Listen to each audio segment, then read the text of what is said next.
segala sesuatu yang memiliki banyak keistimewaan pasti memiliki banyak sebutan-sebutan yang baik. Allah umpamanya, Allah memiliki banyak nama yang disebut dengan Al-Asmaul Husna. Namanya tidak terhitung. Ada Ar-Rahman, ada Ar-Rahim, ada Al-Malik, Al-Jabbar, Al-Mutakabbir, Al-Muhaimin, As-Salam, Al-Qudus, dan seterusnya. Namanya banyak. Dan setiap satu nama sifat yang terkandung dalam nama itu. Semakin banyak keutamaan sesuatu, semakin banyak nama yang diberikan kepada sesuatu itu. Umpamanya seorang laki-laki yang memiliki kemampuan yang lengkap, kelebihan yang banyak.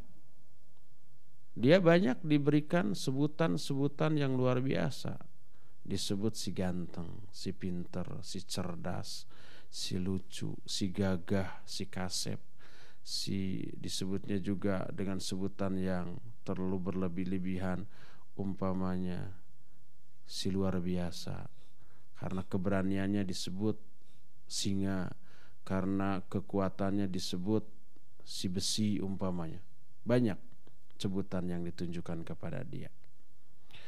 Demikian juga dengan la ilaha illallah. Karena keutamaan yang terkandung di dalamnya begitu banyak, maka la ilaha illallah memiliki banyak sebutan. Di antara sebutan yang ditujukan oleh Allah kepada la ilaha illallah yang pertama disebut al-urwatul wuthqa. Al-urwatul wuthqa artinya tali yang amat sangat kuat. Allah berfirman dalam surah Al-Baqarah 256, "Faman yakfur bit-taghut wa yu'min billah faqad istamsaka bil urwatil wuthqa lan fisama laha." Siapa orang yang kufur kepada taghut dan dia beriman kepada Allah, berarti la ilaha illallah. Kufur kepada taghut artinya la ilaha, mengingkari sesembahan-sembahan lain. Beriman kepada Allah illallah, hanya satu yang dia tetapkan sebagai sembahan, yaitu Allah. Orang yang kufur kepada taghut dan iman kepada Allah, faqad istamsaka bil urwatil wuthqa, berarti dia telah berpegang teguh kepada tali Allah yang amat sangat kuat. Berkata Sa'id bin Jubair dan Ad-Dhahhak bahwa yang dimaksud dengan al-urwatul wuthqa di sini adalah la ilaha illallah. Ini sebutan pertama bagi la ilaha illallah. Kedua, la ilaha illallah juga disebut al-ahdu atau perjanjian. Janji seseorang dengan Allah. Disebutkan dalam surah Maryam 78. Allah berfirman, la yamlikuna syafa'ata illa man ittakhadha indar rahmani ahda. Ini salah satu syarat agar kita bisa memperoleh syafaat dan memberikan syafaat di hari kiamat. Kata Allah, mereka manusia tidak bisa memiliki syafaat illa man ittakhadha indar rahmani ahda, kecuali orang yang mengambil perjanjian dengan Allah, ahda. Berkata Ibnu Abbas radhiyallahu anhuma, yang dimaksud ahda di sini huwa syahadatu an la ilaha illallah wal bara'atu minal hauli wal quwwati illa billah wa alla yarjuwa illallah. Atau perjanjian dalam hadis ini maksudnya adalah syahadah la ilaha illallah serta keyakinan tidak ada daya dan upaya kecuali dari Allah, serta tidak berharap apapun kecuali berharapnya hanya kepada Allah. Jadi la ilaha illallah disebut juga ahda atau perjanjian, dan perjanjian ini merupakan syarat mutlak untuk bisa memperoleh syafaat atau memberikan syafaat. Ini sebutan yang kedua bagi la ilaha illallah, yaitu al-ahdu, perjanjian. Ketiga, la ilaha illallah juga disebut al-husna. Al-husna artinya kebaikan. tapi kebaikan terbaik, sebab husna merupakan bentuk muannats dari al-ahsan.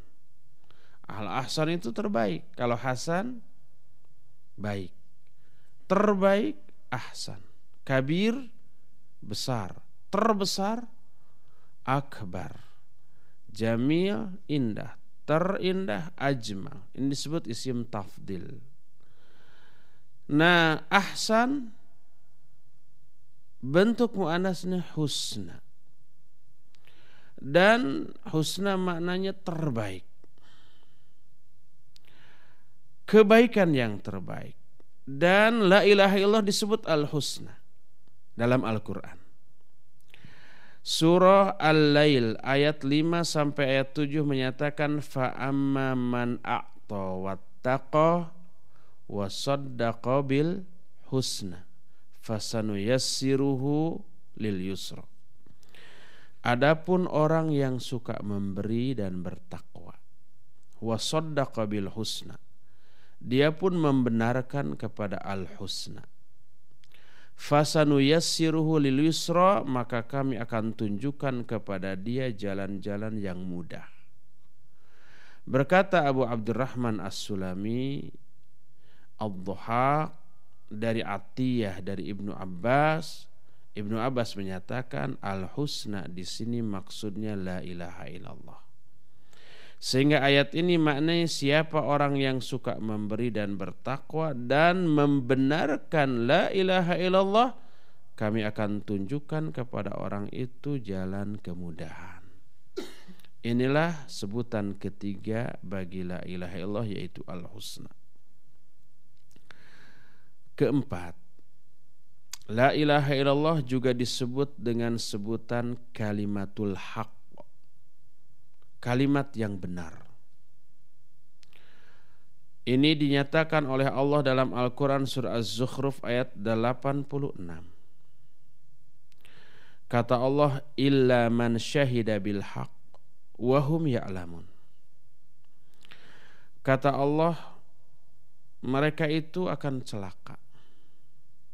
Mereka itu akan binasa. Mereka itu tidak akan memperoleh syafaat.